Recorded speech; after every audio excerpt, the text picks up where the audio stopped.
Upala, ya, wa, wa, wa, wa, yo, ya, ya, wa, wa, wa, wa, wa, wa, wa, wana, wana, wana. Señores y caballeros, ¿cuánto? Ah, no, pues tengo que, ¿cómo se espera? Para atrás. Señores y caballeros, todo esto hablando en español, esto rompe la paro por la noticia, popa. Un extraordinario mundo se fue. Otro payaso, otra persona, otro payaso, otra persona, otro payaso, otra persona, otro payaso. Dios, Dios, Dios, Dios. Pa, pa, pa, pa, pa. Compata, pumpo, concha tu madre.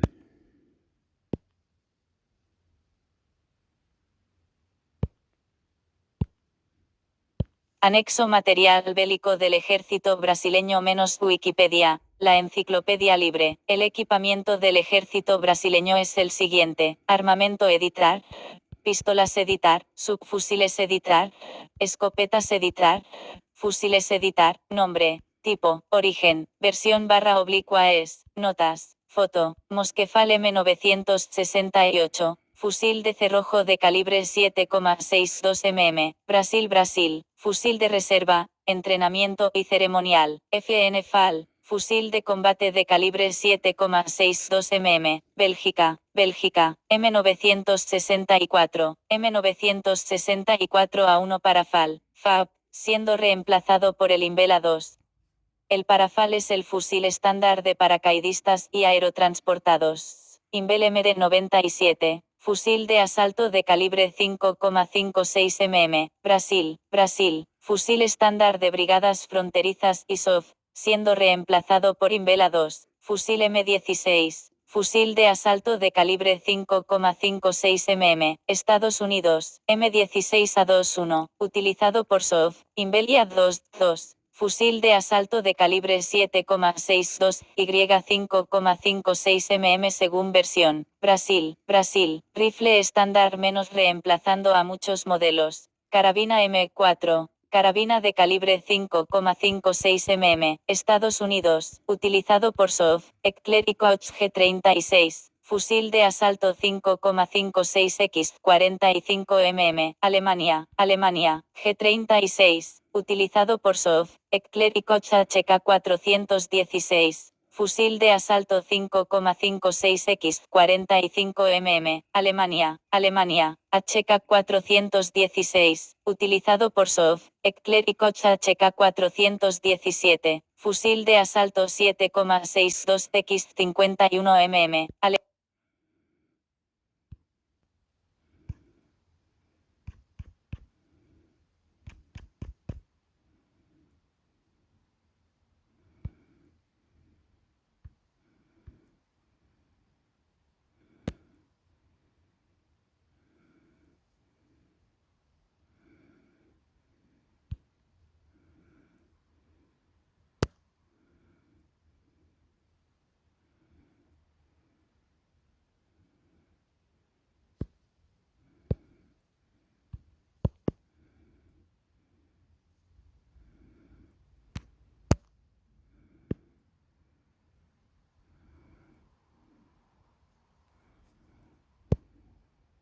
América menos Wikipedia, la enciclopedia libre, en inglés de Americaso simplemente América 567, en portugués América, en francés Amérique, en neerlandés América, en náhuatl Tem, Anahuac /oblicua en náhuatl Ixachitlancita requerida es el segundo continente más grande de la Tierra, después de Asia, ocupa gran parte del hemisferio occidental del planeta, se extiende desde el Océano Ártico por el norte hasta las Islas Diego Ramírez por el sur, en la confluencia de los océanos Atlántico y Pacífico, los cuales a su vez delimitan al continente por el este y el oeste, respectivamente. América, gentilicio americano /oblicua a, superficie, 42.549.000 km², población, 1036.900.579 Ab, densidad, 22,8 Ab /km², subdivisiones, América del Norte, América del Sur, América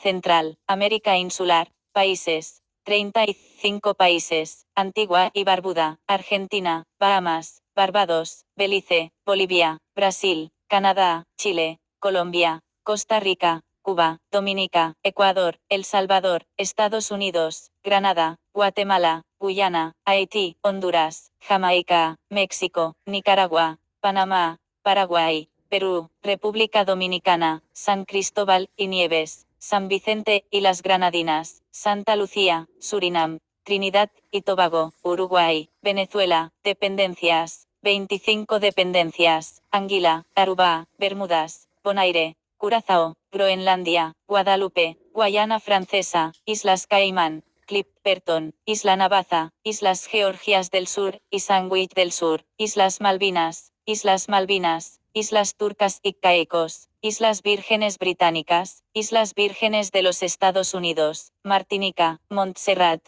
Puerto Rico, Estado Libre Asociado de Estados Unidos, Saba, San Bartolomé, San Pedro y Miquelón, San Eustaquio, San Martín, idiomas regionales, lenguas romances, indígenas y germánicas, español, inglés, portugués, francés, neerlandés, danés, quechua, aymara, guaraní, groenlandés, criollo, haitiano, náhuatl, mixteco, mapudungun, zapoteco, maya, otomí, etc. Zona horaria, -10 Out, -2. Ciudades más pobladas, 2, 3, 1, Sao Paulo, 2, Ciudad de México, 3, Nueva York, 4, Los Ángeles, 5, Buenos Aires, 6, Río de Janeiro, 7, Lima, 8, Chicago, 9, Bogotá, 10, Washington DC, IP 0,7584, editar datos en Wikidata. Con una superficie de más de 43.316.000 km², es la segunda masa de tierra más grande del globo. La primera es la parte no insular de Eurafrasia,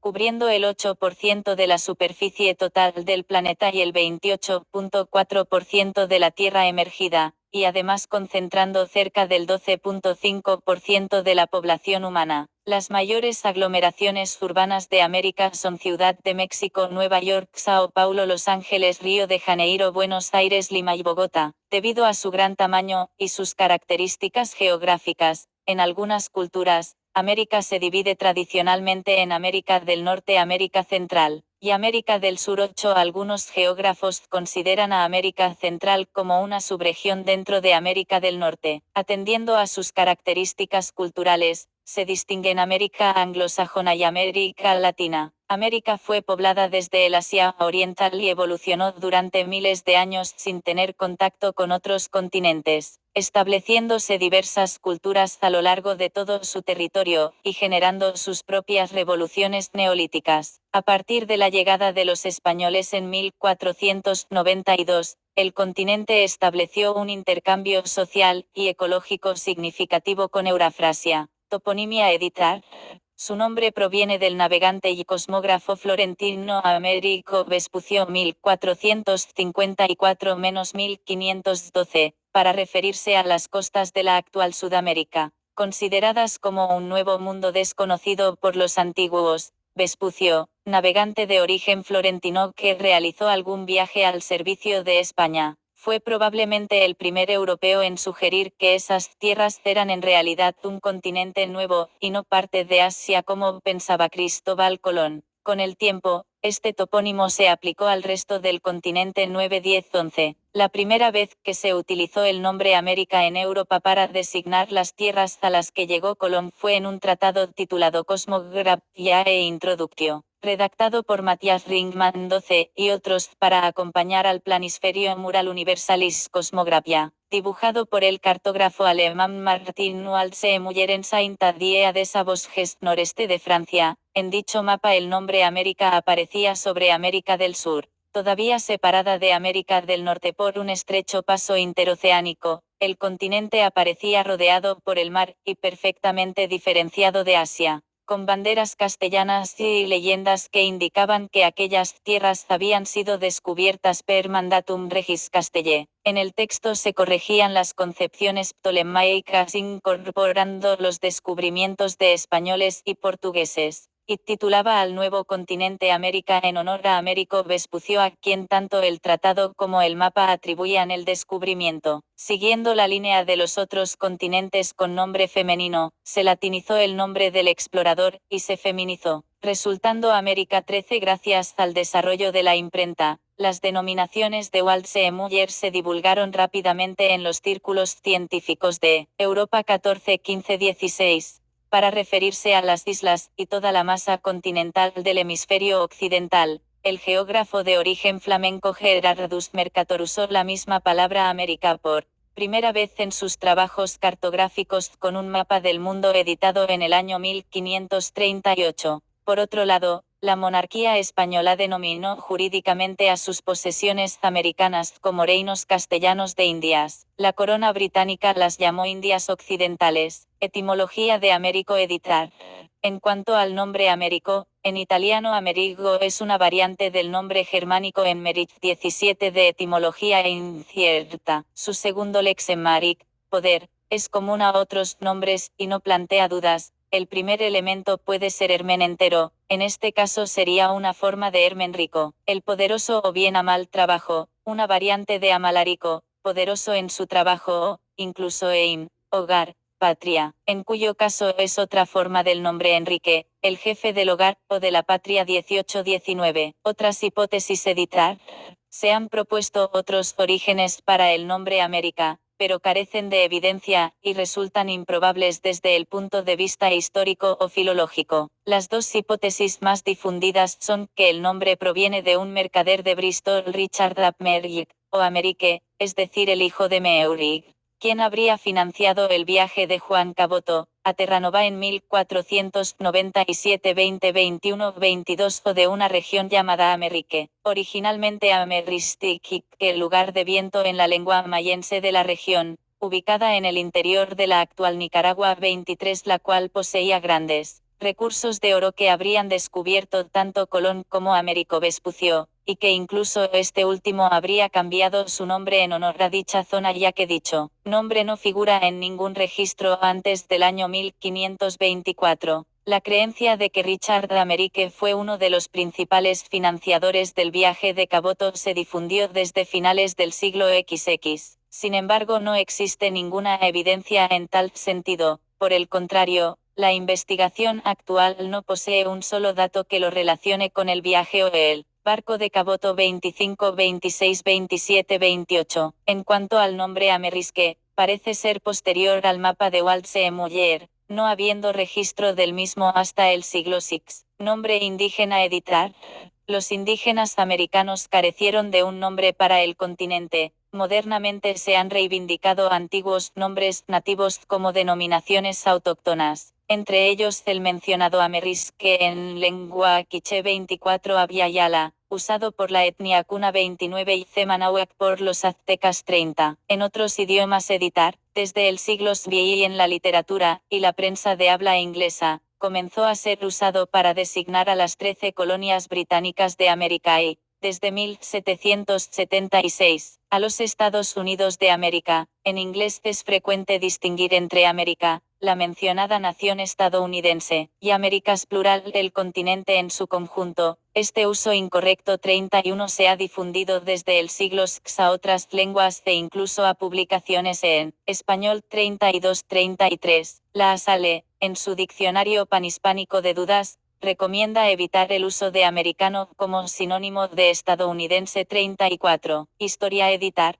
Hasta las últimas décadas predominaba la teoría del poblamiento tardío, que sostiene que el ser humano llegó a América desde Siberia hace unos 12-14 mil años, ingresando a través del puente de Beringia durante las glaciaciones urmienses. Sin embargo, más recientemente científicos de distintas áreas han cuestionado cada vez con mayores evidencias la teoría anterior, dando forma a una nueva teoría del poblamiento temprano que sostiene no solo un poblamiento muy anterior, probablemente entre 20.000 y 50.000 años a.C., sino la utilización de otras rutas alternativas a Beringia para ingresar desde Siberia, Mongolia 36 e incluso otros lugares de origen. En América se produjeron dos revoluciones neolíticas independientes de las sucedidas en África y Asia, una en Mesoamérica alrededor del año 8000 C37 y otra en la región andina de Sudamérica en el 3500 AC38. Entre el 4000 y el 3000 AC, se formaron los grandes grupos lingüísticos indoamericanos 36, En América se desarrollaron importantes civilizaciones, como Caral, la civilización más antigua de América, la cual se desarrolló en la zona central de Perú. Los Anasazi, los indios pueblo Quimbaya, Nazca, Chimu, Chavim, Paracas, Moche, Huari, Lima, Zapoteca, Mixteca, Totonaca, Tolteca, Olmeca y Chibcha, y las avanzadas civilizaciones correspondientes a los imperios de Teotihuacán, Tiahuanaco, Maya, Azteca e Inca, entre muchos otros. Existen constancias de la llegada y asentamiento de la cultura vikinga en Lanceaux Meadows,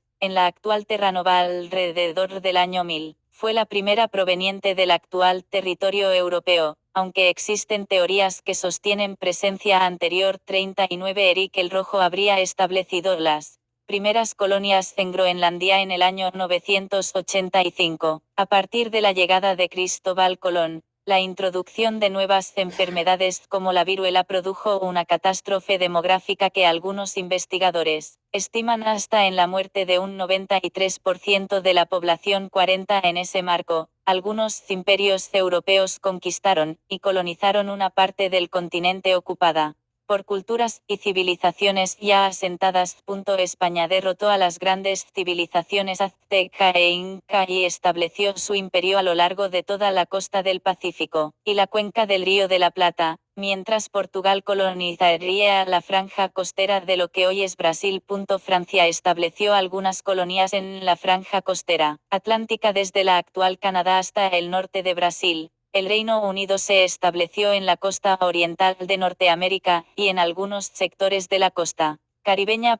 Países Bajos y Dinamarca establecieron colonias en pequeñas islas del Caribe y Rusia finalmente conquistó la zona de Alaska. Los jesuitas organizaron en la región del Alto Paraná una red de misiones a ciudades habitadas exclusivamente por sacerdotes e indígenas guaraníes con uso exclusivo del idioma guaraní, de gran autonomía, que fueron consideradas como un estado dentro del Imperio Español, Imperios Español y Portugués en 1790. Hay que señalar también que la conquista europea fue rechazada en diversas partes del continente. Varios pueblos originarios resistieron exitosamente las invasiones europeas sobre vastos territorios, y mantuvieron el dominio sobre ellos hasta fines del siglo VI.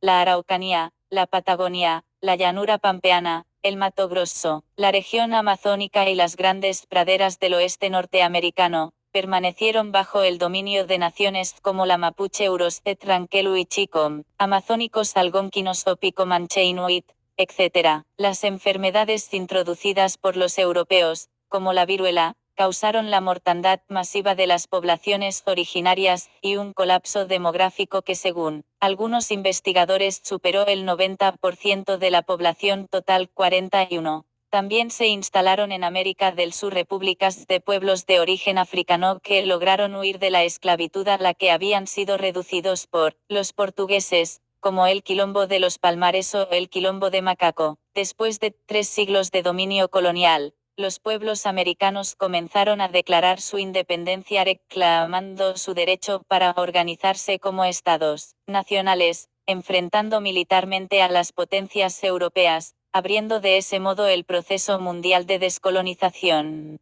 Las primeras en hacerlo fueron las 13 colonias británicas mediante la Revolución estadounidense que dio origen a los Estados Unidos de América, en 1776. Organizando un nuevo tipo de sociedad a partir de conceptos políticos novedosos como independencia, constitución, federalismo y derechos del hombre. En 1804, los esclavos de origen africano de Haití se sublevaron contra los colonos franceses, declarando la independencia de este país y creando el primer estado moderno con gobernantes afroamericanos. A partir de 1809-42 los pueblos bajo dominio de España llevaron adelante una guerra de independencia hispanoamericana, de alcance continental, que llevó, después de complejos procesos, al surgimiento de varias naciones: Argentina, Bolivia, Colombia, Costa Rica, Panamá, Chile, Ecuador, El Salvador, Guatemala, Honduras, México, Nicaragua, Paraguay, Perú, Uruguay y Venezuela. En 1844, y 1898 el proceso se completaría con la independencia de República Dominicana y Cuba, respectivamente. En 1816, se conformó un enorme estado independiente sudamericano, denominado Gran Colombia, y que abarcó los territorios de los actuales Panamá, Colombia, Venezuela y Ecuador y zonas de Brasil, Costa Rica, Guyana, Honduras, Nicaragua y Perú. La república se disolvió en 1830. En 1822 Brasil se organizó como monarquía independiente, el Imperio del Brasil, al disolverse el Reino Unido de Portugal, Brasil y Algarve, hasta 1889 cuando la monarquía fue abolida para establecer una república. Por su parte, Estados Unidos y Gran Bretaña negociaron en 1867 un proceso de independencia, con restricciones para Canadá, que se fue consolidando durante el siglo XX. En la segunda mitad del siglo XX, debido a la presión del proceso de descolonización impulsado por las Naciones Unidas, varios pueblos del Caribe obtuvieron su independencia de Gran Bretaña, Belice, Antigua y Barbuda, Bahamas, Barbados, Granada, Jamaica, San Cristóbal y Nieves, San Vicente y las Granadinas, Santa Lucía, Trinidad y Tobago. Simultáneamente, se independizaron Surinam de los Países Bajos y Guyana del Reino Unido. En la actualidad, aún existen varios pueblos y territorios bajo dominio colonial británico, francés, neerlandés y danés.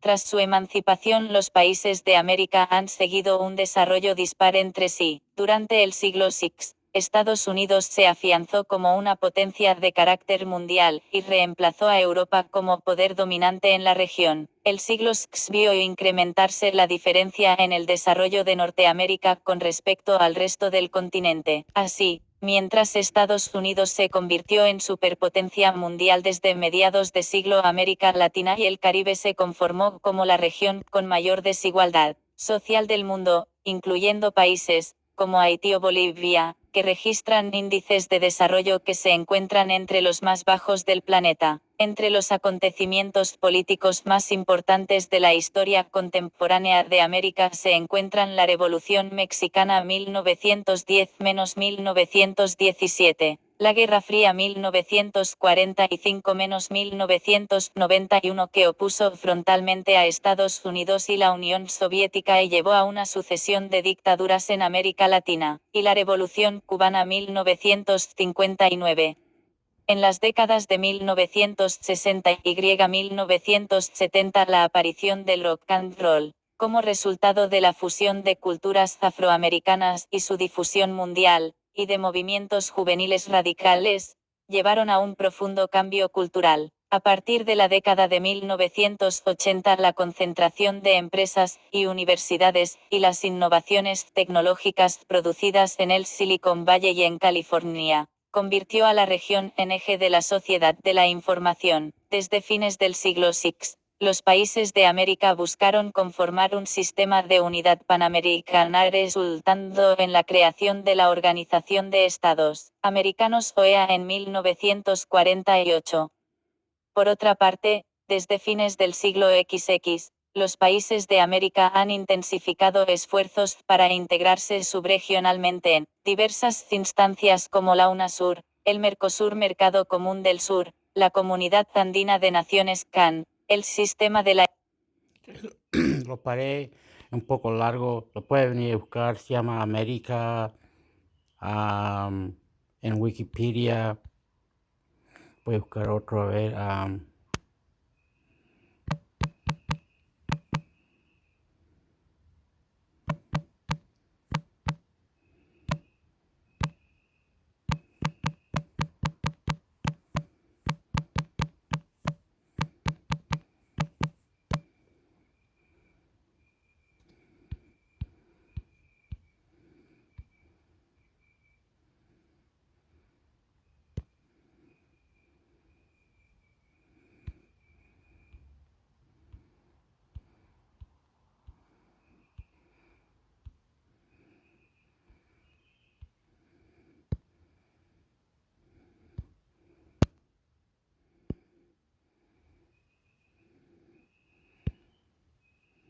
Gastronomía del Reino Unido menos Wikipedia, la enciclopedia libre. Este artículo o sección necesita referencias que aparezcan en una publicación acreditada. Este aviso fue puesto el 11 de mayo de 2014. Con el paso de los años, los alimentos tradicionales británicos, aquellos adaptados al clima de las Islas Británicas, Se han visto influenciados por numerosas culturas con las que han tenido un amplio contacto, como la europea, la americana y la asiática, cocina china y cocina de la India, durante la época del Imperio Británico, y como resultado de la inmigración de la posguerra, por lo que, debido a estas influencias, la cocina británica se puede catalogar de cosmopolita a la par que tradicional. Los platos tradicionales tienen raíces muy antiguas, tales como la elaboración del pan y el queso, las carnes asadas, pescados procedentes del mar o de los ríos, todos mezclados con los chiles provenientes de Norteamérica, las especias y curries de la India y Bangladesh, los fritos basados en la cocina china y tailandesa, la cocina francesa y la cocina italiana, consideradas en el pasado como algo extranjero y admiradas en la actualidad, hasta el extremo de ser copiadas. La cocina de Gran Bretaña ha sido una de las primeras en adoptar e incorporar a su culinaria cotidiana la comida basura fast food procedente de los Estados Unidos, y esto se nota al pasear por las calles de cualquier gran ciudad británica. Fish and chips, pescado y patatas fritas, una de las comidas más conocidas del Reino Unido. Los platos tradicionales incluyen el Sunday roast, un plato asado, normalmente de roast beef, cordero o pollo, las judías con tomate bucket beans, el Welsh rarebit, queso fundido sobre una tostada, o el tocino, en inglés bacon. La mayoría de los pubs ofrecen este tipo de platos. Otros platos incluyen el cordero asado acompañado con salsa de menta. En Escocia destaca el haggis, una morcilla preparada con avena y cordero que se sirve con verduras y legumbres.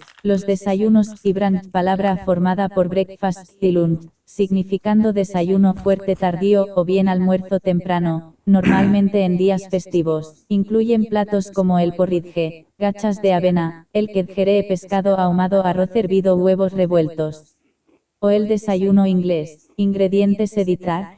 La cocina tradicional británica no usa las especias como condimento alimenticio. Por su parte, la cocina actual sí las usa. Esto es debido a la influencia gastronómica de la India. Las verduras suelen emplearse generalmente cocidas. Frecuentemente, suelen encontrarse cereales, avena o legumbres acompañando alimentos como carne, pescado o guisantes. El pescado editar. El pescado se suele consumir en las zonas costeras. De esta forma, en Escocia se puede comer salmón en cualquiera de sus variedades. En Gales existen platos de pescado como el sehuín o la trucha asalmonada. Hay platos preparados basados en el pescado como el gellies. En la actualidad se ha de comer un pescado fresco y natural de los alimentos que se utilizan en las comidas de la dieta mediterránea, de las proteínas del pescado o de la carne. Quesos editar. Varios son los quesos británicos que han obtenido reconocimiento y protección mediante el sistema DOP. Queso cheddar, Stilton, Beacon Fench tradicional, Lancashire HS, Bonchester HS, Buxton Ble, Dorset Ble HS, Dovedale HS. Pasteles editar. El Yorkshire pudding, que acompaña al roast beef,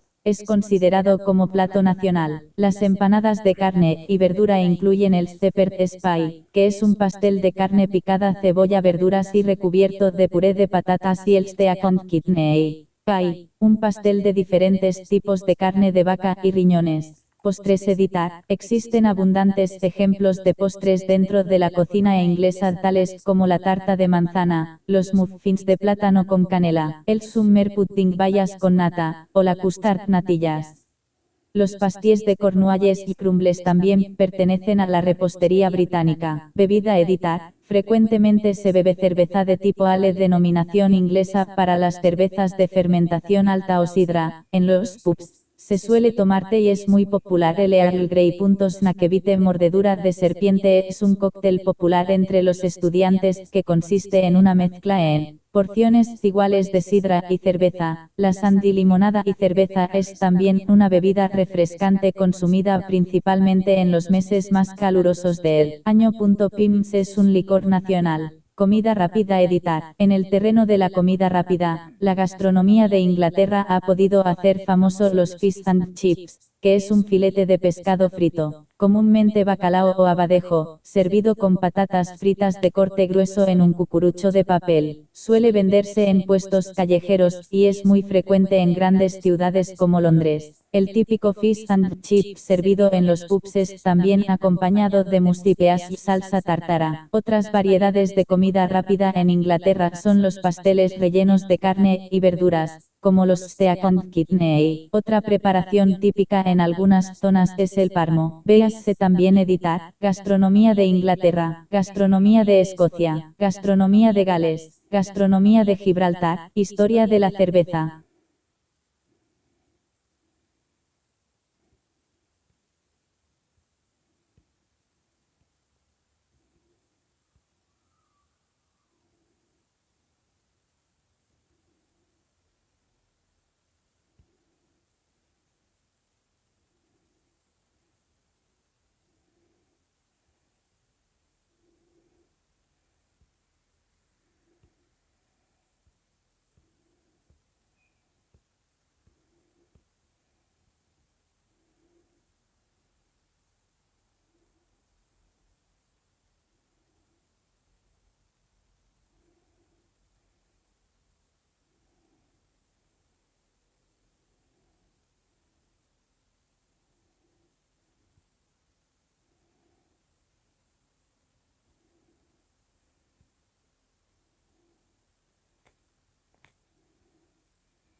Microsoft restablece sus servicios después de una caída mundial que afectó a plataformas como Teams y Outlook-BBC News Mundo. 25-2023 enero. Actualizado 25-2023 enero. Este miércoles no arrancó bien para Microsoft. Miles de usuarios de todo el mundo compartieron por horas todo tipo de mensajes sobre la imposibilidad de acceder a los servicios de Microsoft, incluidos Teams y Outlook. La noticia se convirtió en tendencia número 1 en las redes sociales de gente que se está preguntando sobre los problemas que están sufriendo, que además de los servicios mencionados también parecía afectar a Xbox Live y a Microsoft 365. El gigante tecnológico informó que llevó a cabo una actualización a su sistema que puede estar vinculado a los inconvenientes registrados. Unas horas después, indicó que sus servicios afectados se han recuperado y permanecen estables. Microsoft Teams es utilizado por más de 280 millones de personas en todo el mundo, principalmente empresas y escuelas, donde se utiliza para llamadas, reuniones y organización. Segundo un detector, sitio especializado en detectar problemas que surgen en la red, se han notificado interrupciones del servicio en muchas regiones del mundo, con miles de alertas en India y Japón. Microsoft había dicho en un principio que el problema estaba relacionado con cuestiones de configuración de red y que estaba analizando la mejor manera de solucionarlo sin afectar a otros usuarios. La empresa también indicó que estaba investigando un problema con su servicio en la nube, Azure, que afectaba a lo que denominó un subconjunto de usuarios. Muchas empresas confían en productos como Azure para impulsar sus propios servicios. Cambios globales. Según resaltó la experta en tecnología de la BBC Zoe Kleinman, el hecho que Microsoft haya reconocido que se trata de un problema que surgió internamente, a raíz de un cambio realizado por ella misma, parece descartar al menos un ciberataque. Es un recordatorio de lo mucho que confiamos en las grandes tecnológicas para que nos ayuden a gestionar nuestras vidas y nuestros negocios con productos que no podemos controlar cuando van mal, agregó. El martes tampoco había sido un buen día para la empresa. Microsoft informó que sus ventas solo aumentaron en un 2% en los últimos 3 meses del año pasado, pero que sus ganancias bajaron en un 12%. Esta desaceleración en las ventas significa que registró el crecimiento más bajo de la compañía en más de 6 años. Hace una semana la compañía también anunció el despido de un 5% de su fuerza laboral, es decir, unos 10.000 trabajadores. Recuerda que puedes recibir notificaciones de BBC Mundo. Descarga la nueva versión.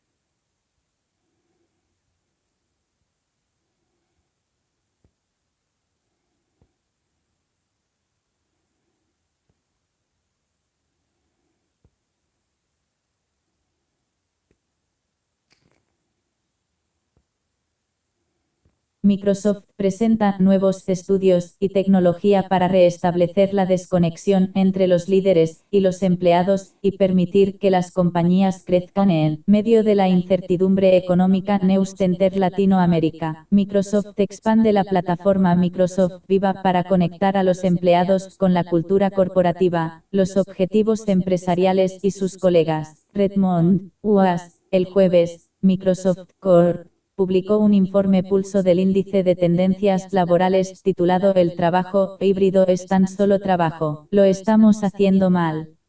La compañía también anunció nuevas capacidades en Microsoft Viva, su plataforma de experiencia del empleado, diseñadas para empoderar y revitalizar a los empleados en tiempos de incertidumbre económica. Los datos confirman que el trabajo híbrido ha creado una creciente desconexión entre los empleados y los líderes. No concuerdan con lo que constituye la productividad, cómo mantener la autonomía sin omitir la responsabilidad, los beneficios de la flexibilidad y el papel que desempeña la oficina. Para cerrar esa brecha, se requiere un nuevo enfoque que reconozca que el trabajo ya no es solo un lugar, sino una experiencia que necesita trascender el tiempo y el espacio para que los empleados puedan interactuar y relacionarse sin importar dónde estén trabajando. Los empleados en ascenso serán quienes proporcionen una ventaja competitiva a las organizaciones en el actual entorno económico dinámico, dijo Satya Nadella, presidente de Consejo y CEO de Microsoft.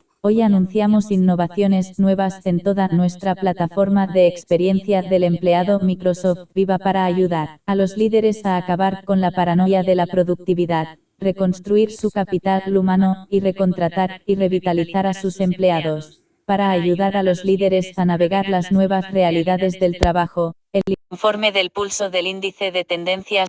Tuve que pararlo para pensar de algo que Microsoft es una compañía de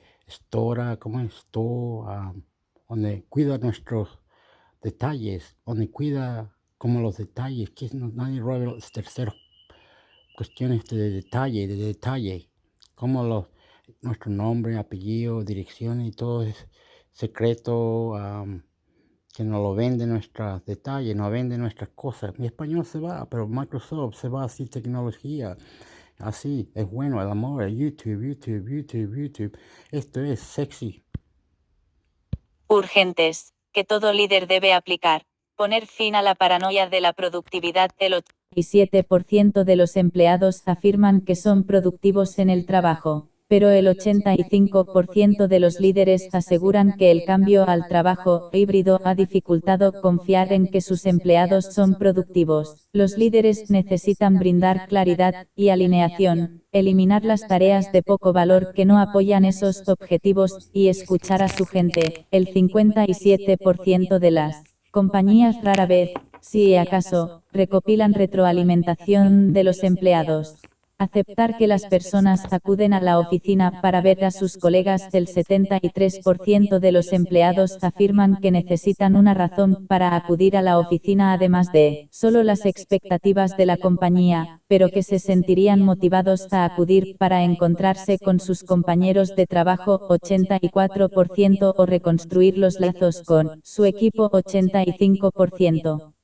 Las comunicaciones digitales serán fundamentales para mantener a las personas conectadas dentro y fuera de la oficina. Tanto los empleados como los líderes clasificaron la comunicación como la habilidad más necesaria para desempeñarse con éxito este año. Volver a contratar a los empleados con recapacitación. El 55% de los empleados comentan que la mejor forma de desarrollar sus habilidades es cambiando de compañía. Sin embargo, también dicen que permanecerían más tiempo en una compañía si fuera más fácil cambiar de puesto internamente. 68% o si recibieran más aprendizaje y apoyo para crecer. 76%. Para enfrentar estos desafíos, Microsoft expandirá su plataforma de experiencia del empleado, Microsoft Viva, para ayudar a las compañías a brindar una experiencia de empleado optimizada de acuerdo con la manera en que las personas trabajan actualmente. Hoy,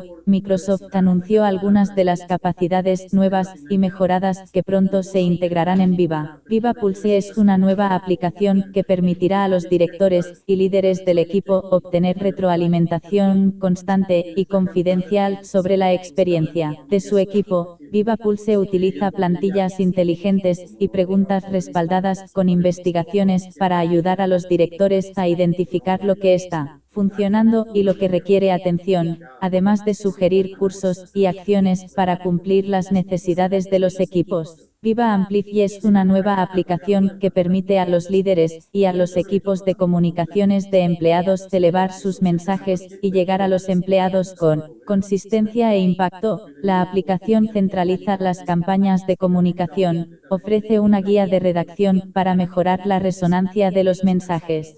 Permite publicar en múltiples canales y grupos de distribución en Microsoft 365 y proporciona métricas para mejorar. Answers in Viva es una nueva capacidad que utilizará la IA para responder las preguntas de los empleados y canalizarlas a los expertos en la organización, con lo cual se logrará que el conocimiento colectivo beneficie a todos los empleados.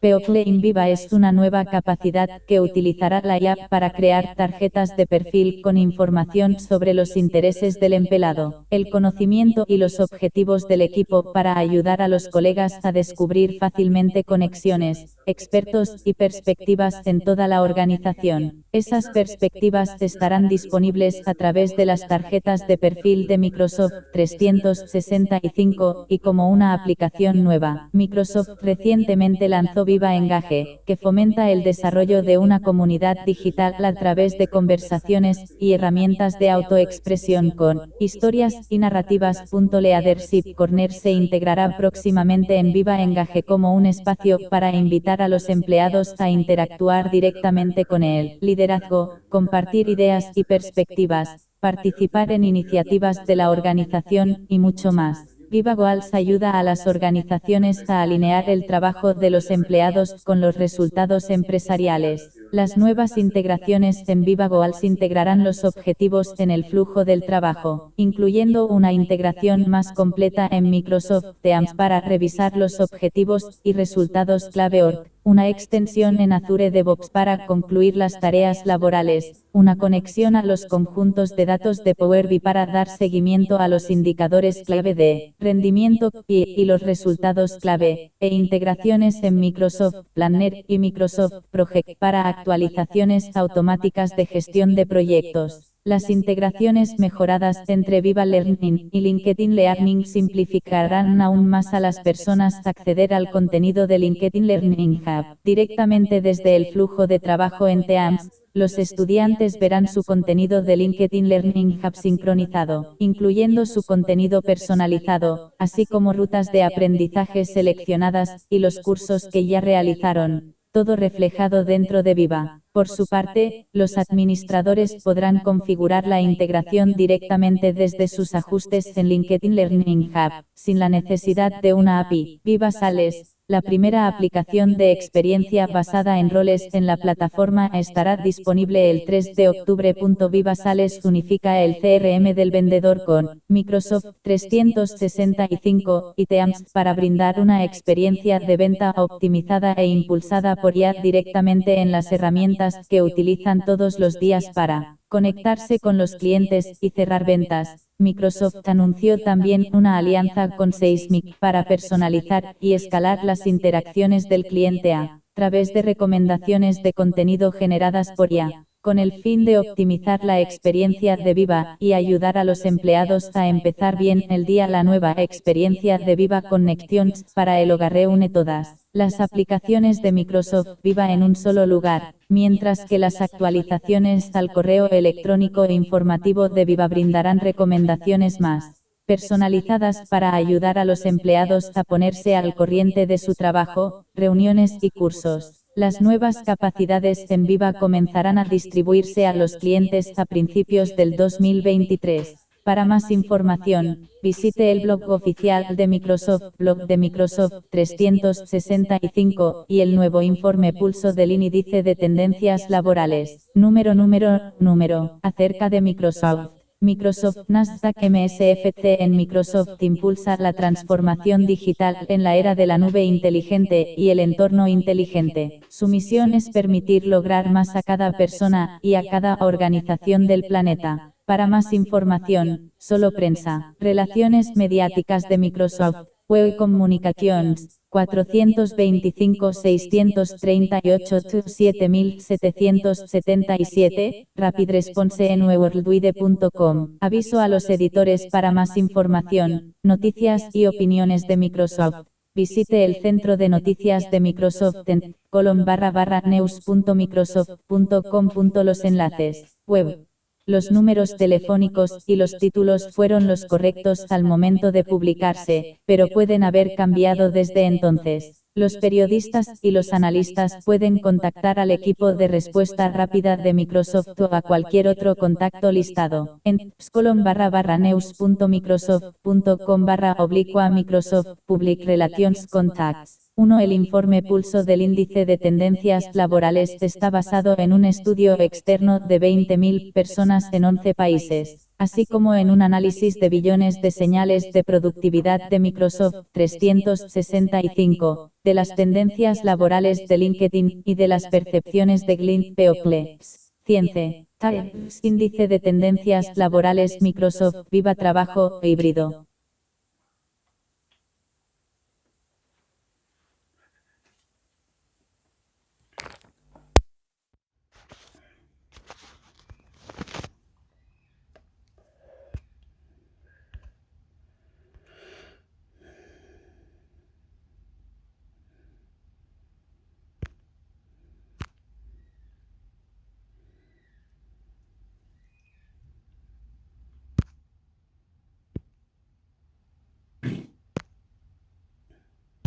Microsoft recorta 10.000 puestos mientras su CEO pide más eficiencia a las tecnológicas. Ha confirmado el despido.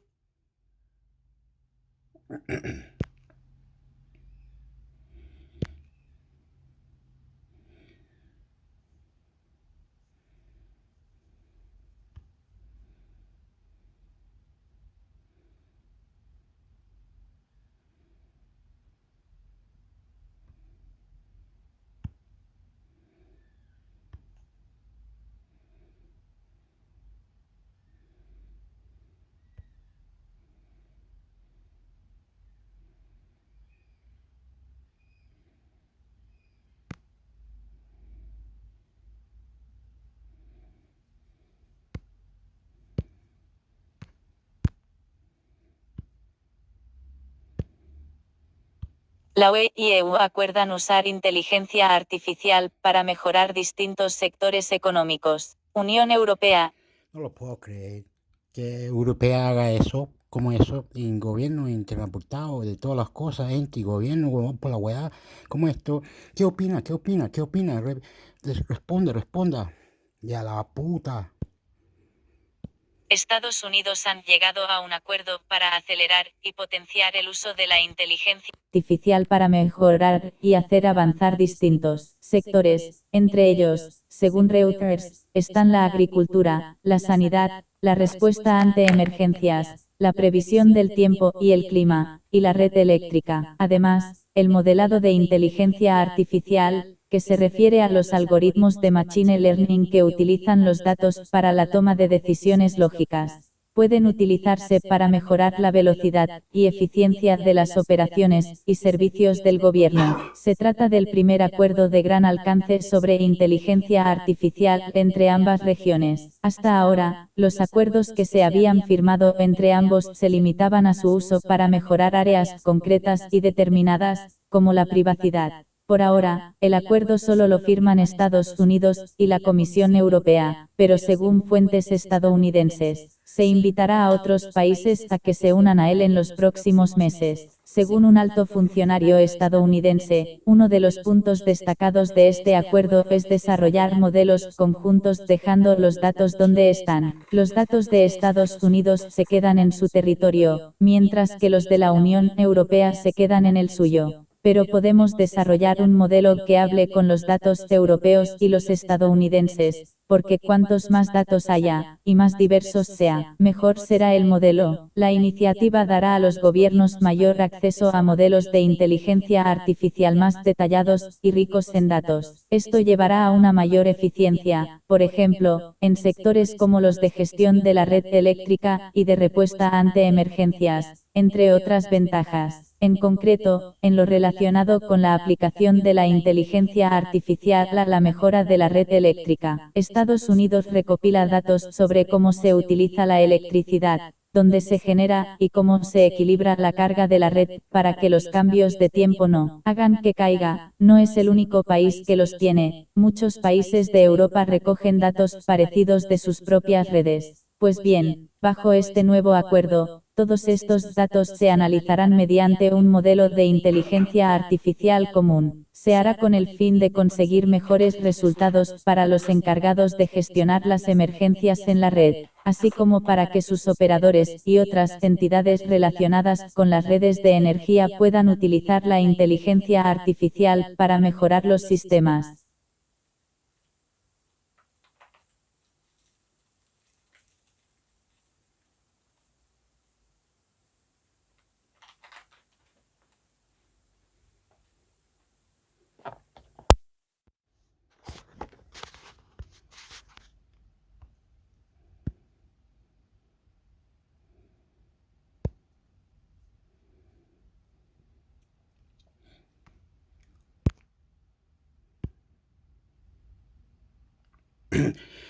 Dice que Intel cierra por sorpresa el entorno de desarrollo de RISC-B, Pathfinder. Pero no hay un nuevo Android 13, el Android 14, 15. Todo eso, ¿cómo es el futuro?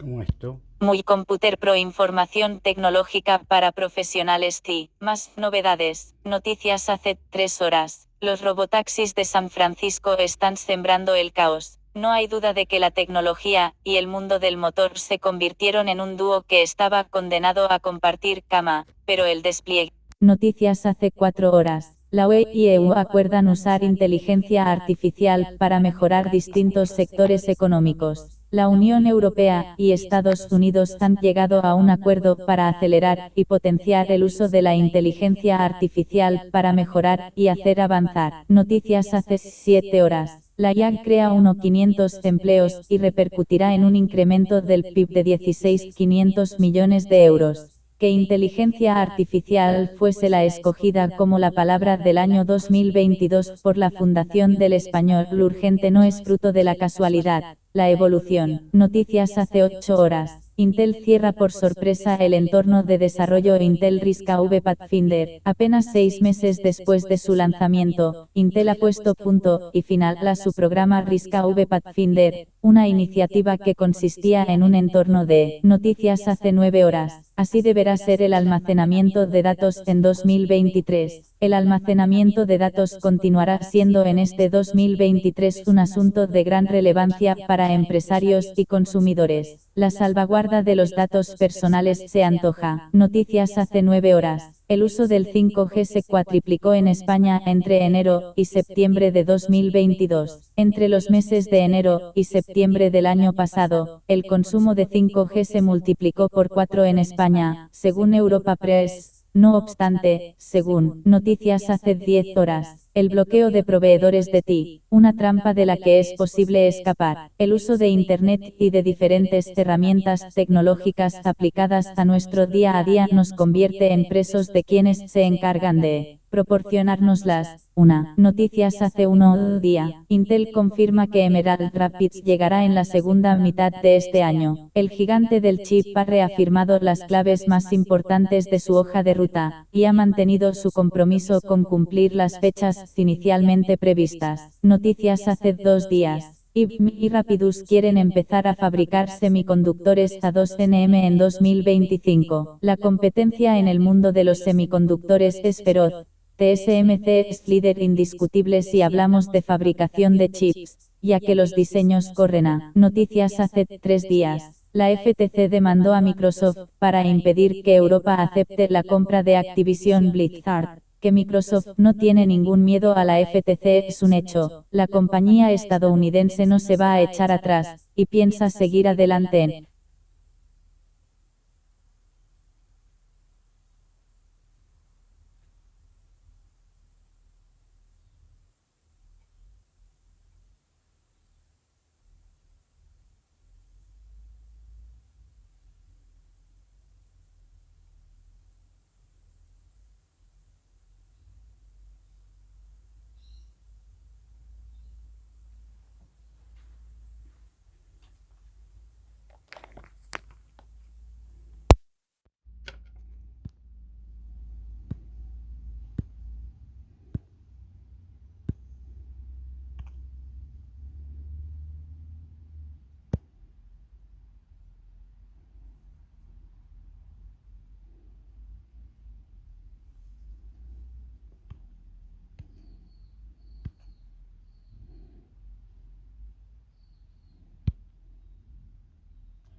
Vamos a ver si esto es verdad o no es verdad, como la opinión. Amor, amor, cariño, siempre estará escuchando conmigo Supermix, no, Intermix Sector YouTube. Como esto, es mentira, si esto están mintiendo. Opinión, responda, opinión. Dile todo fuerte, caliente, hardcore, esto, bueno, aquí vamos.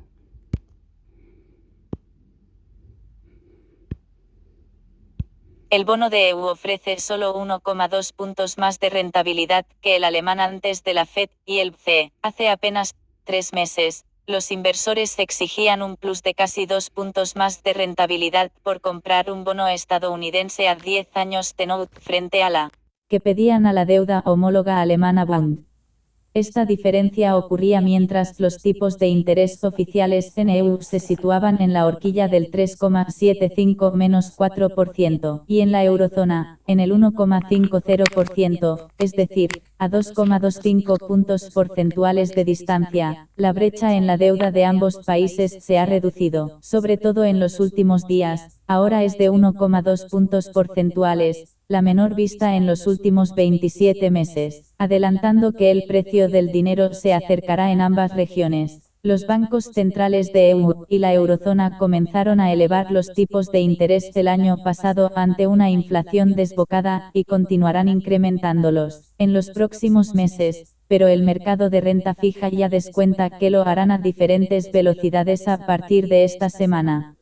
Y en las siguientes citas, en marzo, los tipos en EU podrían situarse en el 4,75-5%, mientras que en la zona euro se irían al 3%, reduciendo la diferencia en 50 puntos básicos. El techo este año podría tocarse en el 5,25% al otro lado del Atlántico, mientras que a este se habla de un 3,25%. Este entorno es propicio para que otros bonos europeos comiencen ya a hacer la competencia a los de EU. Y es que el acercamiento entre el Banco Central Europeo y Reserva Federal estadounidense Fed también se aprecia en otros títulos de renta fija con mayor riesgo, que, a pesar de relajarse en el arranque de año, han sufrido un repunte de rentabilidad en los últimos días. La deuda española a una década, sin ir más lejos, se negocia en el entorno del 3,32% en mercado, a solo 0,22 puntos porcentuales de la estadounidense. Desde agosto de 2020 solo estuvo tan cerca puntualmente unos días en diciembre. Otras dos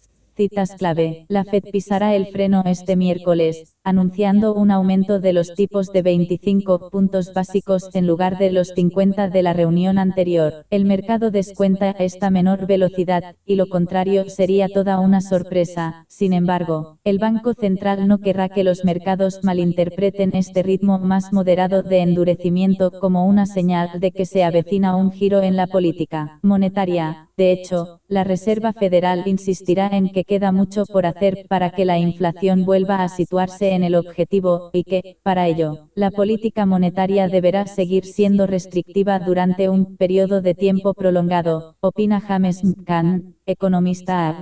En opinión de Cristina Gavin, responsable de renta fija en Ibercaja Gestión, solo tendríamos que esperar hasta bien entrada la segunda parte de 2023 o comienzos de 2024 para asistir a un primer recorte en el tipo de intervención por parte de la principal autoridad monetaria norteamericana. Por su parte, el BCE aún no puede bajar el ritmo en la reunión que celebrará este jueves. La institución presidida por Christine Lagarde inició su camino de alzas de tipos más tarde, en julio del año pasado, y los aumentará en otros 50 puntos básicos tanto en febrero como en marzo si sigue el calendario previsto. Sería en mayo cuando la subida podría quedarse en 25 puntos básicos. El BCE subirá 50 puntos básicos y reiterará la guía de diciembre de al menos otro alza de 50 puntos en marzo. Un mejor crecimiento, unos precios básicos y de mercado muy elevados no son motivo para desviarse, justifican desde Bank of America, donde consideran que un BCE hawkish debería continuar respaldando al euro por ahora.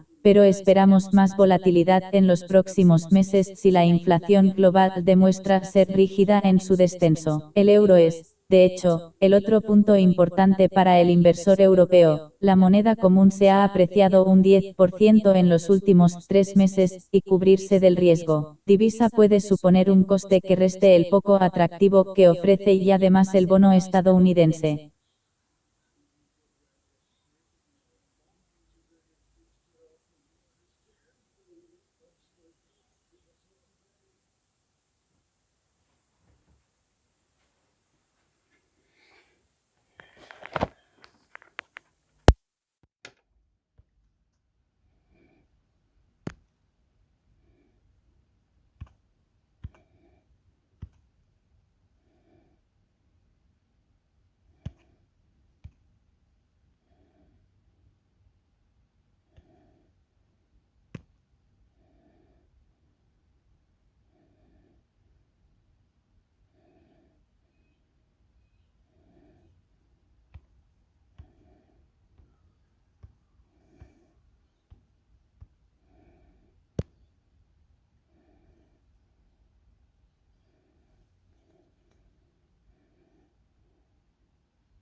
A ver, cosa esto, a ver, respondiendo,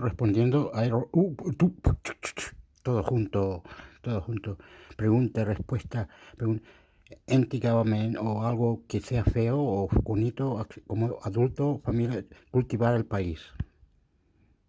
Las compañías españolas en las que puede haber una OPA. Es recurrente ver De las primeras semanas del año algunas noticias típicas como la cuesta de enero, enero alcista, año alcista, qué salidas a bolsa podría haber en el año y también las grandes operaciones corporativas que agitarán las bolsas durante el ejercicio y más. Después de un año que ha dejado pérdidas en la gran mayoría de los activos de renta variable. Prácticamente todos los años recibo esta pregunta, la de qué compañías pueden ser ropadas, y suele venir cuando llevamos un par de rumores seguidos. Creo que siempre hay ruido en este sentido, apunta Ignacio Cantos, analista de Atl Capital. a diferencia de los últimos años. Ahora la financiación está mucho más cara. Cuando la financiación era más barata era más fácil. Ahora la rentabilidad buscada es mayor para compensarlo, y por eso se es más selectivo, pero también había operaciones cuando los tipos estaban al 5 o al 6%, agrega. Hay que recordar, no obstante, que el denominado escudo antiopas del gobierno español sigue activo y cualquier operación tendría que ser validada por el Ejecutivo, aunque se trate más bien de una medida pensada para proteger a las empresas más estratégicas. Este escudo fue prorrogado en diciembre hasta el final de 2024. La semana pasada ya surgieron rumores, aunque, de momento, se han quedado en eso, sobre una posible OPA a Celnex por parte de American Tower. Brookfield, aprovechando el castigo sobrevenido a la torrera en bolsa en los últimos meses. En este caso lo veo difícil teniendo en cuenta algunos problemas regulatorios en territorio europeo que pueda haber de competencia, apunta Cantos. En Celnex tendría sentido vender una participación en la compañía, pero bien pagada, y los ratios que están pagando los fondos de capital riesgo son más ajustados porque tienen que obtener una rentabilidad determinada en sus inversiones, aunque es cierto que consiguen más fácilmente la financiación. Agrega Antonio Aspas,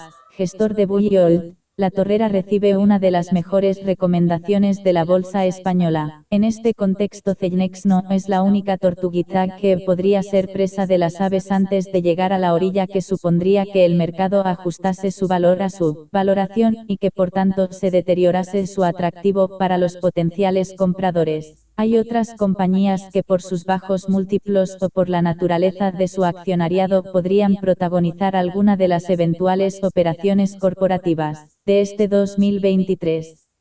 Históricamente, tras las crisis, la consolidación mediante operaciones corporativas ha ocurrido mayoritariamente en los sectores que las provocaban, recuerda David Tomás Navarro, gestor de renta variable de Andbank WM. Así sucedió en la industria financiera y en la inmobiliaria entre 2008 y 2012. Además de Celnex, otra compañía en la que en los últimos tiempos ha habido revuelo de operaciones es Applus. Tanto es así que esta misma semana, desde Renta 4 explicaban que se había quedado descolgada de las subidas de un sector que bate al crecimiento mundial. Es un sector con un crecimiento superior al del PIB global, impulsado por mandatos regulatorios y las megatendencias, con margen de consolidación, y donde todas las compañías, salvo Applus, han capitalizado su crecimiento, explica el analista Javier Díaz.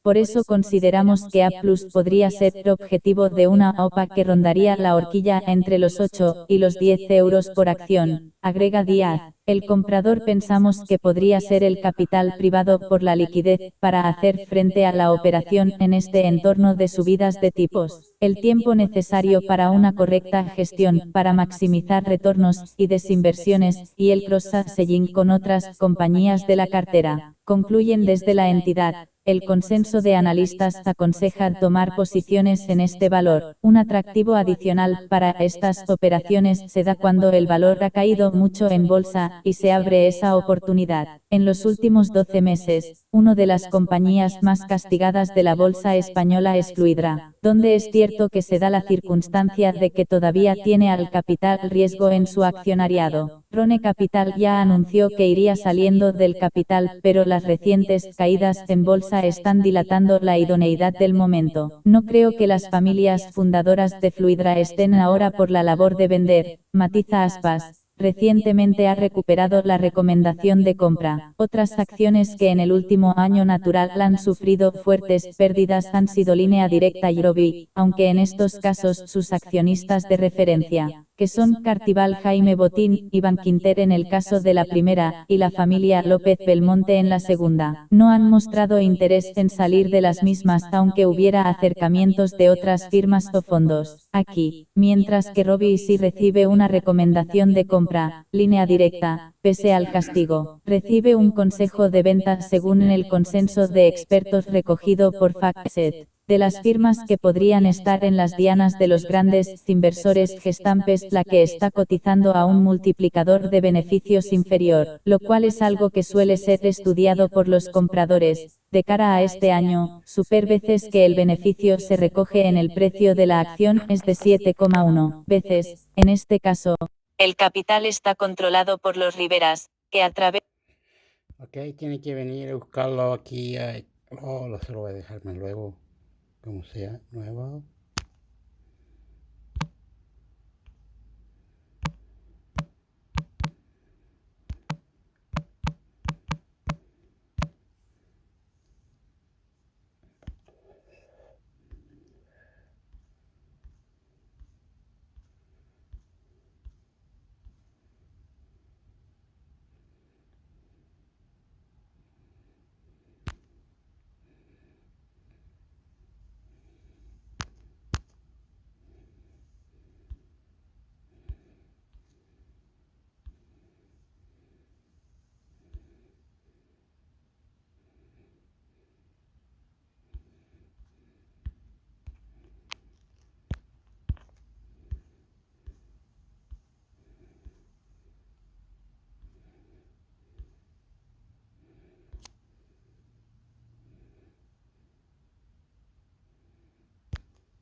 Paraguay y Brasil pasan a fase final de Copa Sudamericana Sub-20. Noticias Telesur. Las selecciones nacionales de Paraguay y Brasil se este lunes su pase a la fase final de la Copa Sudamericana de Fútbol Sub-20 al vencer a sus similares de Perú y Argentina, respectivamente, en la tercera jornada del torneo. Lea también, FIFA designa árbitras para Mundial Femenino de 2023. La tercera jornada de la Copa Sudamericana Sub-20 inició con el desafío entre Perú y Paraguay. Selección esta última que defendió su victoria durante la mayor parte del partido luego de anotar el gol de la diferencia en el minuto 33. El jugador Matías Segovia tendió un centro desde la derecha del campo que cabeceó Diego González para mandar la pelota al fondo de las redes. Importante destacar la actuación del guardameta paraguayo Ángel González, quien sobre todo en los minutos finales tomó protagonismo para mantener su arco en 0, la victoria y la clasificación a la parte final del torneo. En el segundo partido de la jornada, Brasil ganó con facilidad a Argentina 3-1, alcanzando los 6 puntos, siendo solo superado por Paraguay, que tiene un partido más. El marcador se abrió en el minuto 8 a favor de los verde-amarillos por vía de Guilherme Viro, quien mandó el balón a las redes con un remate de zurda luego de un rechace del portero. Brasil dominó todo el encuentro y encontró la ampliación en los botines de Andrei, el capitán, en el minuto 36 tras una equivocación en la zaga argentina. A la altura del minuto 87, Vitor Roque marcó el tercero para la escuadra brasileña, y solo 3 minutos después, a pocos segundos de acabarse el tiempo reglamentario, Maxi González anotó el del honor para los albicelestes. Hasta el momento, paraguayos y brasileños tienen asegurado su boleto a la fase final del torneo a la espera del otro clasificado del grupo que debe ser Colombia, que hasta el momento ha conseguido 4 puntos y marcha tercero sobre Argentina y Perú, quienes no han podido puntuar.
¿Qué pasó? No le ganamos. ¿Cómo esto? ¿Qué es la mierda? ¿Por qué la mierda? ¿Qué pasó?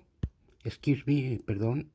Guarello, Cajigao, pasa factura y destroza al Director, Sudamericano Sub-20, Juan Cristóbal Guarello factura y hace bolsa a Francis Cajigao por la Sub-20, payaso N1, Inc. El periodista analizó la eliminación de la Roja del Sudamericano, apuntando directo al exdirector deportivo nacional. Recordó la polémica pelea entre ambos y apuntó a las decisiones de los dirigentes. La Roja Sub-20 regresa en silencio tras el fracaso en Colombia. Pillo Vera le cae a Pato Ormazábal. Debe dar un paso al costado. Después de mucho esperarlo, Juan Cristóbal Guarello tuvo su esperada revancha con Francis Cajigao. Tras el episodio que ambos protagonizaron en Radio ADN, ahora el periodista arremetió con todo contra el exdirector deportivo y los resultados del proyecto, que lideró en nuestro país. Luego del fracaso de la selección chilena en el Sudamericano Sub-20, muchos dardos apuntaron a Patricio Ormazábal. Sin embargo, para el otrora tenor los problemas mostrados por la Roja tienen un punto inicial mucho antes. Hay un problema que es más de fondo.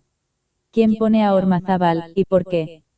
Podemos echarle la culpa y darle, pero no es un técnico que tenga ni la capacidad, ni trayectoria para agarrar una Sub-20.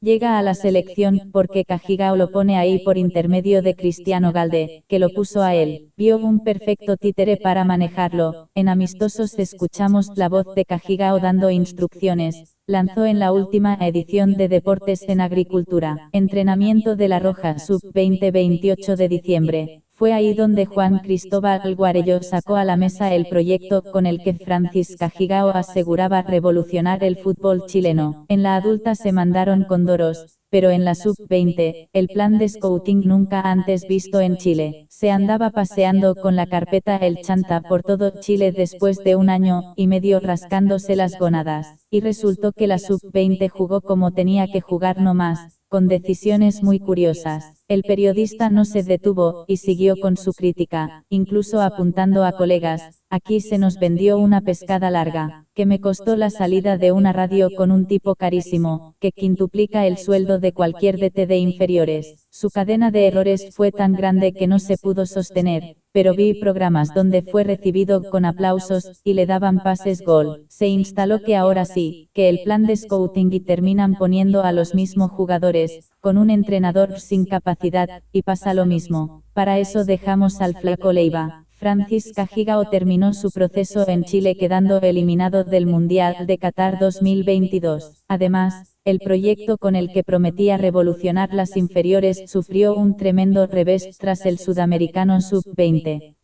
Foto, Comunicaciones AMF. En esa misma línea, Juan Cristóbal Guarello recalcó que mientras la cabeza del fútbol chileno le compre la pomada a cualquier versero nunca vamos a salir de él.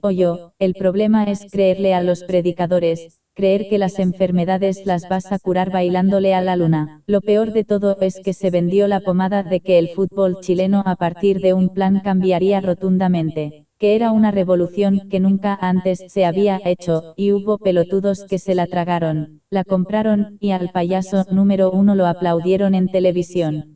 Con Solabarrieta dirigiendo, es la verdad. Remató. Guarello sale en defensa de Thompson y Rocco, los grandes ausentes de la Roja Sub-20. La participación de la selección chilena en el Sudamericano Sub-20 comenzó con problemas desde la nómina. Jordi Thompson y Bastián Rocco quedaron fuera de la convocatoria para el torneo, lo que dejó varias dudas. Ante esto, Juan Cristóbal Guarello salió en defensa de ambos y aprovechó de dejar un palo a Patricio Ormazábal. El viernes le preguntaron al DT por qué no había jugado Osorio. Dijo que lo que haga allá no le importa lo de acá. Entonces me pregunto que está trabajando mal. Porque si rinde más con la U que con la selección es porque estás trabajando mal. Ahí se metió de lleno en el caso de ambos jugadores, lo mismo Jordi Thompson, de por qué no está siendo que pudo dar otra cosa. Dicen que no da en la selección como en Colorado, entonces el que trabaja mal y no le está sacando rendimiento es Ormazábal.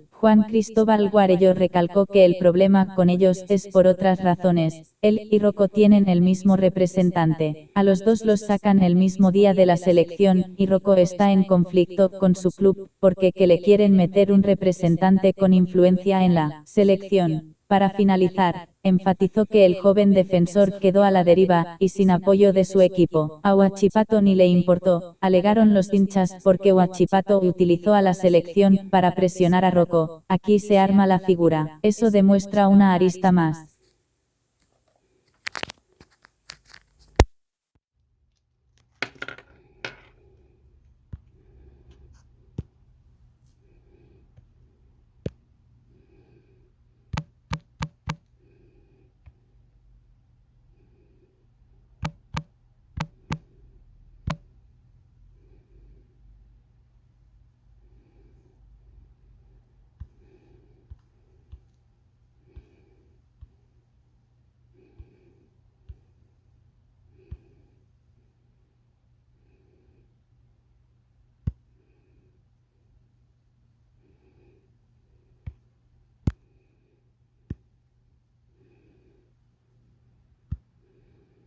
Chile Vamos pide retomar diálogos en mesa de seguridad. Política. Chile Vamos pide retomar mesa de seguridad. ¿Qué solicita la oposición? Los partidos de Chile Vamos se reunieron para solicitar retomar los diálogos de la mesa de seguridad, misma instancia que abandonaron a inicios de año. ¿Quién es la nueva presidenta de la asociación de AF?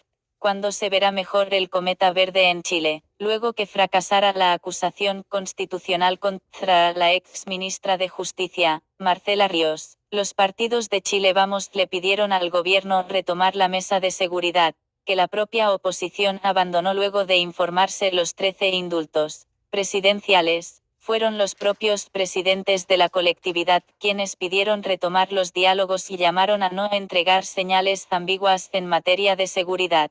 Para avanzar en la materia, la petición se realizó en una actividad desarrollada en el Parque Intercomunal de la Reina, donde además de los representantes de la UDI, RN y Evópoli, estuvieron presentes los alcaldes, Evelyn Matei, la figura política más destacada según las últimas mediciones, Rodolfo Carter, quien adelantó una posible candidatura presidencial, y Germán Codina. La reflexión de Harold Maynea Nichols tras el fracaso de la Roja Sub-20, cargando anuncio, sobre la petición de retomar la mesa de seguridad. Mattei pidió señales claras del gobierno que está a favor de la ciudadanía y en contra de la delincuencia. Desgraciadamente, esa confianza que nosotros suponíamos se rompió con el tema de los indultos. Lo que estamos pidiendo son señales concretas, a corto plazo, con medidas que se las hemos hecho llegar en 2 o 3 oportunidades anteriores, y que en realidad se pongan plazos y nos pongamos a implementar esto, como sector político, encantados de sentarnos a la mesa. Pero pedimos medidas súper concretas y en tiempos acotados, añadió. Estoy segura que todo Chile quiere vernos trabajar unidos para poder terminar con la delincuencia. Pero es difícil sentarnos a conversar cuando uno no sabe si en la mitad de la conversación de nuevo va a venir una señal ambigua, donde uno no sabe si el gobierno está a favor de las víctimas o si en algún momento le da penita a los delincuentes y en el fondo empieza a liberarlos a ellos, agregó la alcaldesa de Providencia.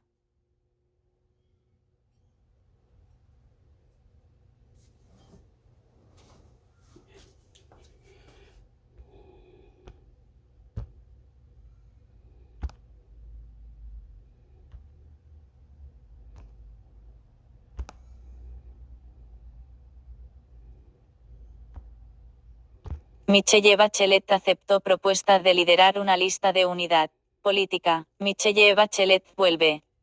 Confirman rol clave de la expresidenta para Consejo Constitucional. La expresidenta Michelle Bachelet se encuentra en la palestra luego de acceder a una petición de Partido Socialista (PSC) para encabezar una lista de unidad para el Consejo Constitucional que está a solo meses de comenzar y cual en conjunto con otros órganos buscarán redactar otro intento de Carta Magna tras la victoria del rechazo para el plebiscito constitucional que se llevó a cabo en 2022. ¿Cuál es el rol de la expresidenta? Según la propuesta discutida en el Comité Central del PSC, Bachelet estaría dispuesta a formar parte de aquel órgano que redactará la propuesta de nueva Constitución, es decir, en el Consejo Constitucional. Esto sí, todo depende de que el oficialismo presente una lista única en la elección de consejeros. La reflexión de Harold Maynean Nichols tras el fracaso de la Roja Sub-20. En caso contrario, la exmandataria se restaría de participar en el proceso debido a que su candidatura está condicionada a la lista única. Tiene mucho que poder aportar a Chile. La presidenta Michelle Bachelet es un tremendo liderazgo, y tiene mucho que poder aportar a Chile en este proceso histórico que se va a iniciar. Más aún esperamos que ella pueda liderar una lista de unidad de todas las alianzas que buscan el cambio. Las fuerzas progresistas de este país, señaló el diputado Daniel Manoucheri. La diputada Daniela Ziccardini destacó por su parte que nosotros, como fuerzas progresistas, sí tenemos a una que nos una, y tiene nombre y apellido, se llama Michelle Bachelet, una tremenda mujer, expresidenta, lideresa internacional, que ha defendido los derechos de la mujer y los derechos humanos en todo el mundo, y que incluso fue visionaria. Tenemos la plena convicción de que ella puede liderar esta lista única. Cuando se vota el Consejo Constitucional, las elecciones del Consejo Constitucional se llevarán a cabo el 7 de mayo de 2023, y 22 días antes se entregará la nómina de vocales de mesa debido a que la votación será de carácter obligatoria.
Cámara rechaza proyecto de infraestructura crítica. ¿Por qué? Política. Cámara rechaza proyecto de infraestructura crítica. ¿Qué pasará con la iniciativa? Luego del rechazo en el hemiciclo, la iniciativa volverá a comisión mixta, donde se buscará reponer el resguardo a las fronteras. ¿Quién es la nueva presidenta de la Asociación de AF? ¿Cuándo se verá mejor el cometa verde en Chile? La reforma constitucional de resguardo a la infraestructura crítica que permitía que las Fuerzas Armadas puedan apoyar en labores de orden.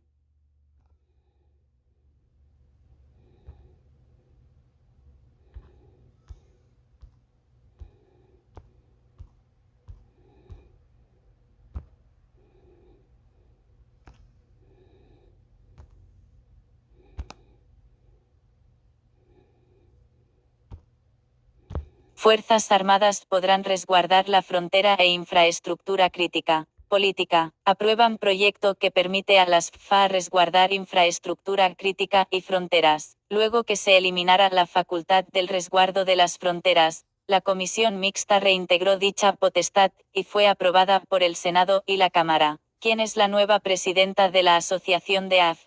¿Cuándo se verá mejor el cometa verde en Chile? El resguardo de la infraestructura crítica y que las Fuerzas Armadas puedan colaborar con labores de orden en las fronteras fue despachado a ley. Esta jornada la Cámara aprobó el informe de la Comisión Mixta sobre la reforma constitucional que permite el resguardo a la infraestructura crítica y el control fronterizo por parte de las FA, bajo circunstancias específicas. Cabe recordar que el proyecto fue rechazado por la Cámara, luego que el gobierno pidiera votar en contra ya que la Comisión de Seguridad Ciudadana eliminó, en primera instancia, la potestad que las FA pudieran resguardar las fronteras. Tras el rechazo de la corporación, la iniciativa regresó a comisión mixta, donde se repuso la facultad.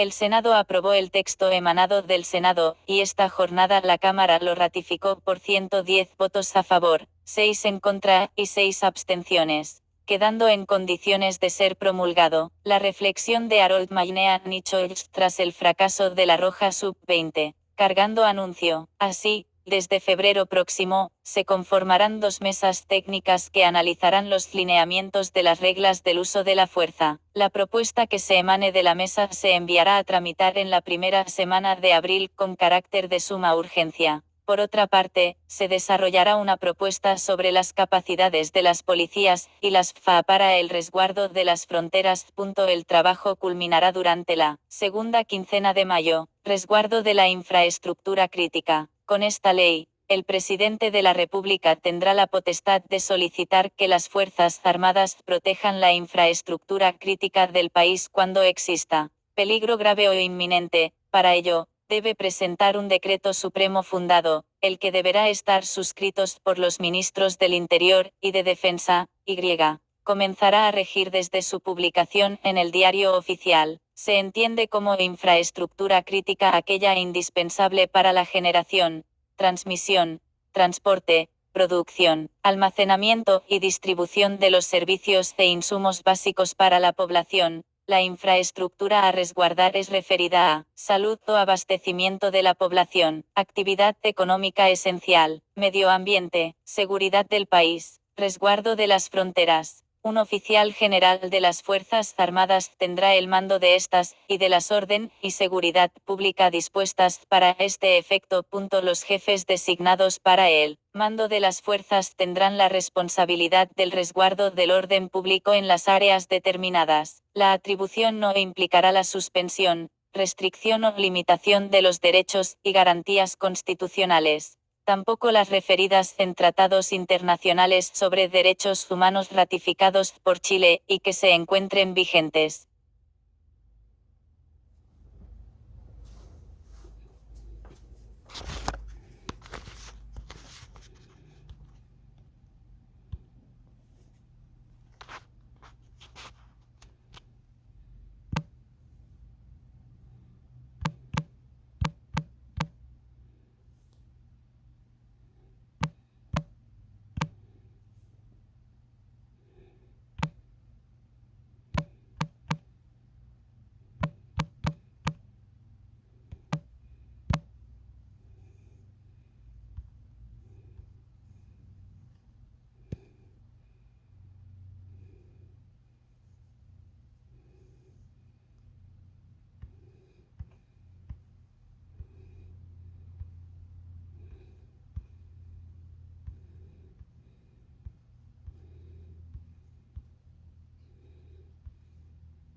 La Corte Interamericana pone al consentimiento en el centro en los casos de violación. Brisa de Angulo Der junto a sus abogadas en una de las audiencias ante la Corte Interamericana. Foto, cortesía. La Corte Interamericana pone al consentimiento en el centro en los casos de violación. La Corte Interamericana de Derechos Humanos Corte ha ordenado al Estado de Bolivia que modifique su ordenamiento jurídico interno de tal manera que la falta de consentimiento sea central y constitutiva del delito de violación en lugar del uso de la fuerza, un precedente que también rige para todos los países de América que forman parte del sistema interamericano. El tribunal ha tomado esta decisión por medio de una sentencia en la que declara a Bolivia como responsable internacionalmente por la violación de los derechos a la integridad personal, las garantías judiciales, la vida privada y familiar, la igualdad ante la ley, la protección judicial y los derechos de la niñez en perjuicio de Brisa de Ángulo Losada, a quien su primo hermano violó sistemáticamente entre 2001 y 2002, cuando ella tenía 15 años y él, 25. Tras intentar suicidarse por no encontrar explicación a la violencia que estaba viviendo, los padres Brisa de Ángulo llevaron su caso ante los tribunales locales, pero 21 años después ella sigue sin encontrar justicia en ese país. A su agresor, que está prófugo en Colombia, lo procesaron inicialmente por el delito de estupro, que sanciona a quien mediante seducción o engaño tuviera acceso carnal con persona de uno u otro sexo, mayor de 14 años y menor de 18, y no por violación, que tiene una pena mayor. La justicia lo absolvió en un segundo juicio. Es un logro muy grande el saber que gracias a esta sentencia podemos irnos moviendo hacia un mundo más humano y más justo, especialmente para niños, niñas y adolescentes víctimas de violencia sexual, ha dicho de Ángulo tras la notificación de la sentencia. La Corte, cuenta, acogió las 11 recomendaciones que ella y su equipo legal hicieron con el objetivo de crear un espacio más seguro y más justo para niños, niñas y adolescentes. Se ha reconocido que los tratos que actualmente se están manejando, y que son similares a los actos que yo tuve hace 20 años, son inhumanos y que tenemos que recapacitar en nuestra forma de manejo de estos casos. El tribunal también ordena modificar la legislación boliviana para visibilizar la violación sexual incestuosa. Esta es la primera vez que se habla de forma clara y directa sobre el delito que cometen los abusadores que se aprovechan de la cercanía de la familia, agrega. El consentimiento en el centro en los casos de violación. En el fallo, la Corte relata que en la sentencia de 28 de marzo de 2003 del primer juicio por el que tuvo que pasar de Ángulo, el Tribunal de Sentencia No. 4 determinó por unanimidad que el imputado era autor del delito de estupro agravado, en lugar del delito de violación, pues no consideró comprobado el uso de violencia o intimidación. Al respecto, señaló, entre otros fundamentos, que no se había demostrado convincentemente que hubieran concurrido el elemento de violencia física en los sucesivos abusos sexuales y que tampoco se demostró, de modo indubitable, la intimidación, ya que a partir de ciertos rasgos de la personalidad de Brisa, como su personalidad fuerte, no era posible concebir que Brisa haya sido intimidada por el imputado, se describe. Más adelante, y tras el análisis de estos hechos y de la jurisprudencia internacional relacionada al consentimiento sexual, la Corte considera que las disposiciones normativas penales relacionadas con la violencia sexual deben contener la figura del consentimiento como su eje central, es decir, para que se perpetre una violación, no se debe exigir la prueba de amenaza, uso de la fuerza o violencia física, bastando para ello que se demuestre, mediante cualquier medio probatorio idóneo, que la víctima no consintió con el acto sexual. Para Bárbara Jiménez, parte del equipo legal de Brisa y abogada de derechos humanos de la organización Ecalitlino, esta decisión es importante para eliminar la impunidad del sistema y que se puedan realmente sancionar estos crímenes. Además, permitirá que las decisiones judiciales no se basen en el resultado sino en si los actores de la relación sexual pueden confirmar el consentimiento. En el caso de que el agresor ostente una figura de autoridad sobre la víctima, debido a que se genera una desigualdad de poder que se agrava con la diferencia de edades entre la víctima y el victimario, como en el caso de Brisa, o cuando la víctima esté imposibilitada de dar un consentimiento libre, no se podrá hacer referencia al consentimiento. Esto va a permitir eliminar la exigencia del requisitos que implícitamente aplican muchos de los operadores de justicia como fiscales, jueces e incluso en la misma atención en la recepción de denuncias, donde se pone en cuestión la palabra de las víctimas pese a que hay un principio de credibilidad de la declaración, asegura Mónica Valla, secretaria técnica de la Comunidad de Derechos Humanos de Bolivia. No podía dar la espalda a las miles de niñas. Brisa de Ángulo cuenta a E-Feminista que muy difícil para ella tomar la decisión de romper el silencio. Mi vida fue muy difícil, pero yo pensé en todas las mujeres que habían luchado antes de mí, que de alguna forma habían dado su vida para avanzar un poco más y pensé en las miles de niñas que venían detrás de mí y no podía darles la espalda como me la dieron a mí, afirma. Por eso a los 17 años puso en marcha su fundación Abreezeon Fope, que trabaja en la recuperación del trauma, el acceso a la justicia y la prevención de la violencia sexual en contra de las infancias. Desde ese momento mi objetivo ha sido cómo yo puedo crear espacios para que mis hijos, para que los hijos de la gente que conozca, para que los niños de este mundo, puedan sanar, dice. La violencia sexual y el revictimizante proceso legal destrozaron todos los ámbitos de su vida y también la de sus padres al ver que su niña se les moría en sus brazos sin entender qué es lo que estaba pasando, una influencia intergeneracional que inconscientemente transmite a sus hijos, dice, por medio del miedo que siente al pensar que no es un mundo seguro para ellos. Sin embargo, quiere decirle a las niñas, adolescentes, mujeres y madres que están pasando por lo que ella y sus padres pasaron que no están solas, somos muchas, las que hemos luchado, muchas las que hemos caminado, que apenas conozcamos tu historia, vamos a estar de tu lado. Yo me sentí completamente sola y empecé a encontrar nueva familia en mi entorno, nuevas hermanas, nuevas amigas, nuevas compatriotas, y en todo el proceso he ido encontrando este movimiento de mujeres, hombres, niños, ancianos valientes de decir somos más los que queremos las cosas buenas, somos muchas las que estamos dispuestas a caminar contigo y no estás sola y vamos a salir adelante juntos hasta que podamos acabar con este mal, concluye.